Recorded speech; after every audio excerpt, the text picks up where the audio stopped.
Angele Dei qui custos esmei, metibi commissum pietate superna. Hodie illumina custodi regi et guberna. Amin. Malaikat pelindung. Nah, inilah doa malaikat pelindung.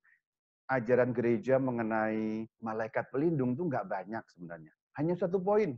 Hanya satu poin. Ada di KGK. KGK itu Katekismus Gereja Katolik nomornya 336.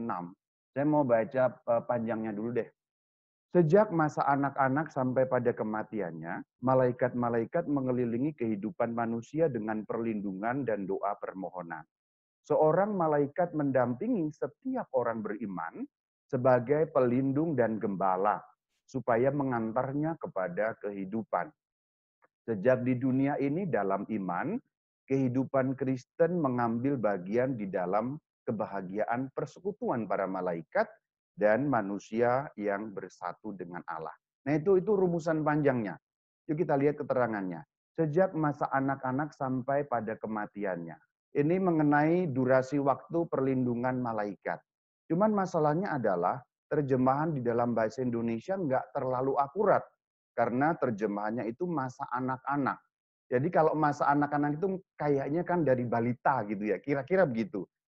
Cuman kalau kita lihat bahasa Latinnya, sebenarnya bunyinya vita humana. Vita itu kehidupan, humana itu human, kehidupan manusia. Suo itu nya, initio. Nah, sebenarnya kata yang dipakai di dalam bahasa Latin itu initio. Initio itu dari kata initium, inisial, awal. Maka sebenarnya bukan sejak masa anak-anak, tapi yang lebih akurat adalah sejak awal hidupnya sampai matinya. Itu durasi waktu kita disertai malaikat pelindung. Dengan apa? Dengan perlindungan dan doa permohonan. Oh, berarti ternyata para malaikat pelindung itu melindungi kita. Terutama ya, dari serangan-serangan hal-hal gaib yang kita tidak mampu melihatnya. Karena kan ada serangan yang sifatnya jasmani tuh. Kalau kita mau dipalak orang, kita mau dirampok orang, ada orang jatuh kan kelihatan. Cuman kalau kita diserang oleh yang nggak kelihatan, itu kan repot. Kita nggak lihat, tiba-tiba ada serangan kuasa jahat. Nah, terutama itu para malaikat pelindung, terutama melindungi kita terhadap serangan-serangan yang gaib-gaib itu. Saat kita tidur misalnya. Nah, saat kita tidur itu saat yang rawan sekali. Karena kita berada di dalam situasi yang tidak sadar. Terus yang kedua, ternyata malaikat pelindung kita itu bisa berdoa. Maksudnya berdoa membantu doa-doa kita, berdoa mendoakan kita. Ternyata malaikat pelindung pun juga pendoa bagi kita. Selama ini kan orang salah kaprah tuh. Yang mendoakan kita itu cuman orang-orang kudus. Ternyata nggak begitu. Ternyata malaikat pelindung itu juga mendoakan kita.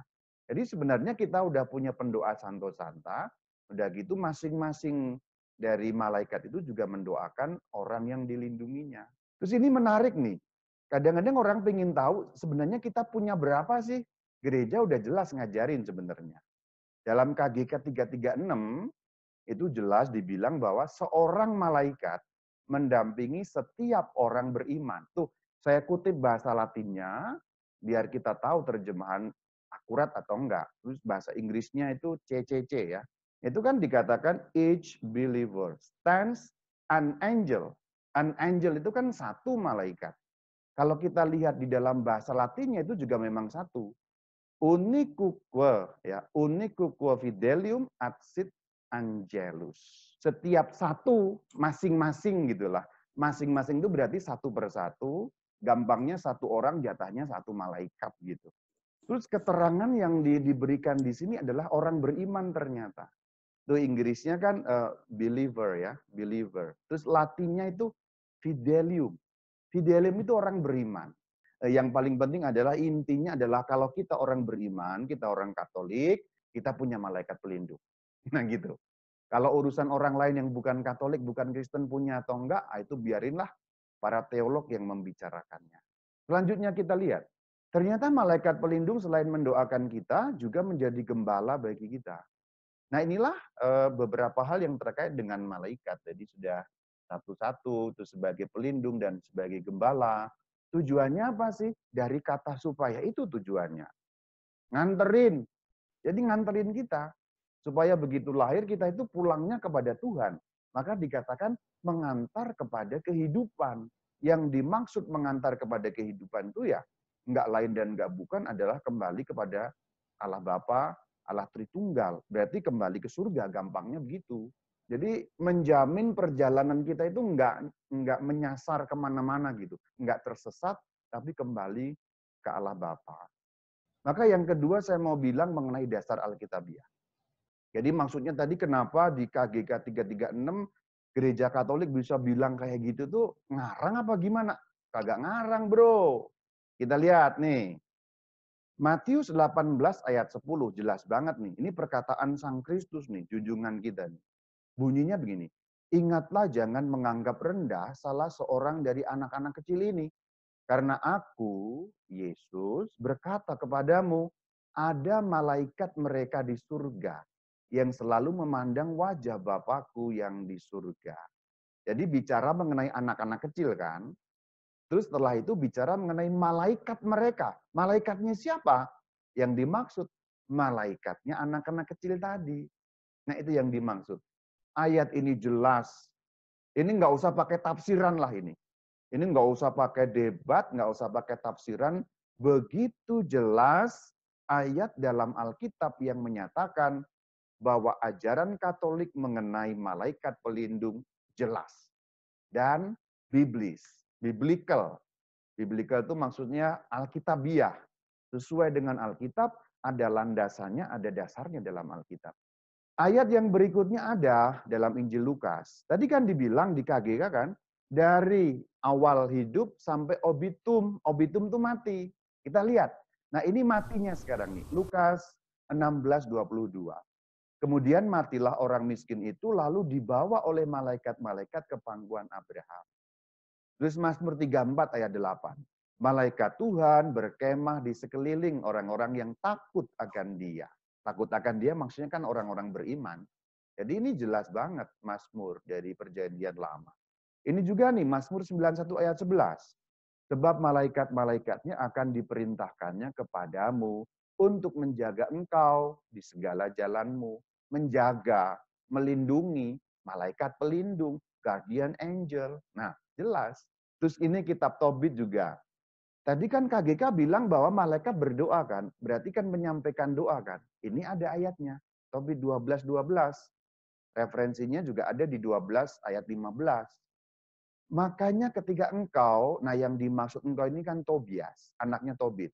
Dan Sarah, istrinya, berdoa maka ingatan akan doamu itu kusampaikan ke hadapan kemuliaan Tuhan. Berarti menyampaikan doa itu berarti apa ya? Mendoakan juga. Rama, Rama tolong doakan saya biar lulus. Kan lu pengen lulus. Saya menyampaikan, Tuhan saya berdoa untuk si Anton biar lulus. Nah kan saya menyampaikan doanya Anton. Berarti saya mendoakan. Berarti malaikat ini mendoakan. Malaikat siapa sih?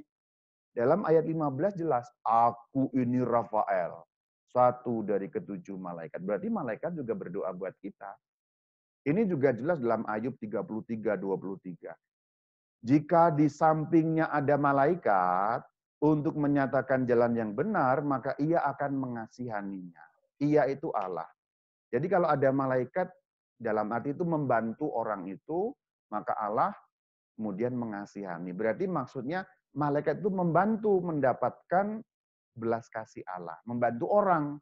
Membantu yang didampingi itu. Nah gitu maksud ayat ini. Itu dari ayat-ayat atau dasar Alkitabiahnya. Nah, dibilang kan malaikat itu di surga. Kok sekarang turut campur kepada manusia ya? Karena jelas diberi, boleh dikatakan tugas. Terus kita lihat kok bisa begitu sih malaikat katanya di surga kan? Iya benar sih, malaikat memang di surga. Cuman mereka ternyata naik turun. Jadi mereka nggak cuman ongkang-ongkang kaki di surga, tapi mereka tuh naik turun sebenarnya. Mereka ke surga, mereka ke bumi, mereka ke surga, mereka ke bumi, mereka ke surga, mereka ke bumi. Ya ke buminya dalam rangka membantu kita itu. Yohanes 1 ayat 51. Lalu kata Yesus kepadanya, sesungguhnya aku berkata kepadamu. Nah, kalau dibilang aku berkata kepadamu ini serius. Kalau dalam bahasa Latin ini bunyinya amen amen diko vobis. Jadi dua kali amen biasanya. Amen Amen. Diko vobis. Diko aku berkata vobis kepada kalian. Engkau akan melihat langit terbuka dan malaikat-malaikat Allah naik turun. Jadi memang malaikat itu naik turun ke surga, ke bumi, ke surga, ke bumi. Sejak perjanjian lama pun jelas. Lo tadi kan kepada anak manusia berarti kepada Tuhan Yesus ya Rama ya. Enggak cuma itu, kepada umatnya juga yang percaya. Kita lihat nih, Kejadian 28:12. Maka bermimpilah ia. Nah, yang dimaksud ia di situ siapa? Ada yang tahu nggak? Bahasa aslinya berbunyi Yakov atau Yakub kalau dalam bahasa Indonesia. Di bumi ada didirikan sebuah tangga yang ujungnya sampai di langit. Dan tampaklah malaikat-malaikat Allah ngapain tuh? Turun naik. Maka kalau ada yang bilang itu ajaran gereja Katolik tentang malaikat pelindung tuh bullshit, bullshit tuh, bohong tuh, ngarang-ngarang. Enggak, ayatnya jelas, rujukannya jelas, KGK-nya jelas, terus ayat-ayatnya juga jelas. Nah itu, kerjaannya apa sih? Macam-macam sih. Keluaran 14:19 itu kan mereka melindungi bangsa, suatu bangsa. Ini cerita ketika keluaran nih, ketika keluaran. Bergeraklah malaikat Allah berjalan di depan tentara Israel, lalu berjalan di belakang mereka. Ini pelindung bangsa. Terus pada waktu zaman Daniel juga sama, pemimpin dan seterusnya. Ini Daniel 10 ayat 13.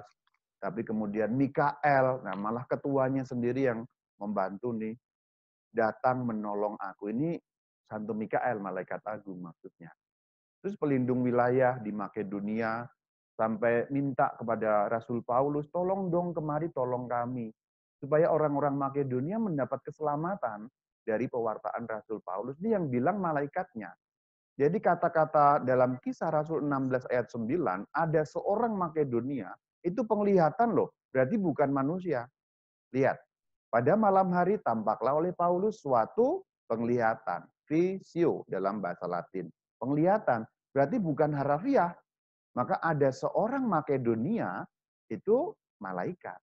Malaikatnya orang Makedonia yang meminta tolong. Berarti mereka kan mendoakan, memohon gitu. Tolong ke sini deh, Rasul Paulus, biar orang Makedonia pada selamat juga. Dengar perkataan Injil, percaya ke Tuhan Yesus gitu. Ini Abraham juga nih. Abraham pada waktu itu kan mengutus tuh utusannya untuk mendapatkan istri bagi anaknya. Itu dikatakan dialah juga akan mengutus malaikatnya berjalan di depanmu. Sehingga engkau dapat mengambil seorang istri dari sana untuk anakku. Ini waktu mengutus hambanya untuk mendapatkan istri bagi Yitzhak. Apalagi kerjaannya malaikat. Jangan lupa, malaikat itu berdoa terus loh buat kita. Setiap kali dimanapun ada misa, mereka selalu ikut berdoa dalam paduan suara para malaikat. Kalau kita baca di dalam teks Latinnya, ini bagian dari doa syukur agung. Tapi ini bagian prefatio, ya bagian prefatio. Perque majestatem tam laudana angeli, adoran dominationes tremum potestate. Celi celurum que virtutes, ac beata seraphim, socia exultatione concelebran. Gitu. Cum quibus et nostras. Tahu ya? Kalau itu kan tahu kan jadinya. Itu malaikat semua tuh. Di dalam terjemahan bahasa Indonesia hilang. Hilang. Tapi di dalam di dalam teks asli Latin kelihatan. Coba sekarang lihat teksnya tuh dari atas tuh. Paling atas, paling kanan. Laudan Angeli, ya, Angeli.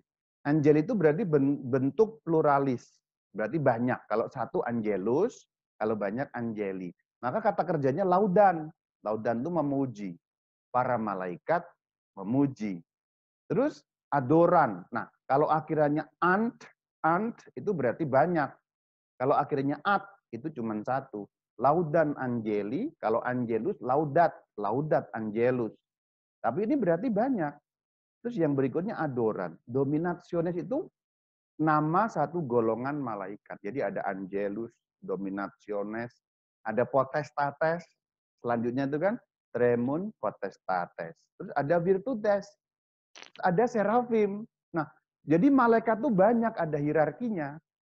Salah satunya adalah ya golongan malaikat pelindung itu. Jadi macam-macam sih, ada golongan-golongan apa, ada golongan seraphim, virtutes, potestates, dominationes, angelus. atau angeli, ada arkangeli. Dari sebab itu bersama para malaikat dan para kudus, gitu kan? Berarti dalam setiap kali misa, secara yang nggak kelihatan, itu para malaikat itu berada di seputar altar nyanyi. Mereka nyanyi merdu banget. Cuman kita budek agak denger. Karena mereka nyanyi secara spiritualis. Mereka nyanyi bersama dengan kita, berdoa bersama dengan kita. Dan itu memang ada di dalam Alkitab. Dalam kitab Nabi Yesaya kan ditulis sangetus, sangetus, sangetus itu. Nah ini kan kutipannya salah satunya dari kitab Nabi Yesaya, terus nyambung ke Injil Lukas juga, Injil Matius juga. Nah ini kudus nih. Sanctus, Sanctus, Sanctus Dominus, dan seterusnya. Ini kudus nih. Sanctus, Sanctus, Sanctus Dominus Deus Sabaoth plenitunt celiet terra gloria tua. Hosanna in excelsis. Benedictus qui venit in nomine Domini. Hosanna in excelsis. Nah inilah kerjaan-kerjaan para malaikat. Yang berikutnya itu seluk-beluk malaikat sih. Ini lebih ke pengetahuan umum, cuman kan sebenarnya ini lebih luas daripada tema kita sih. Ini mengenai kapan malaikat diciptakan, dari bahan apa, gitu-gitu. Mungkin nanti sambil diskusi aja kali ya, sehingga nanti bisa apakah punya badan apa enggak. Ini pengetahuan yang lebih umum tentang malaikat. Sifat mereka kayak apa, dan seterusnya. Mungkin saya berhenti di sini dulu. Shalom Alaikum.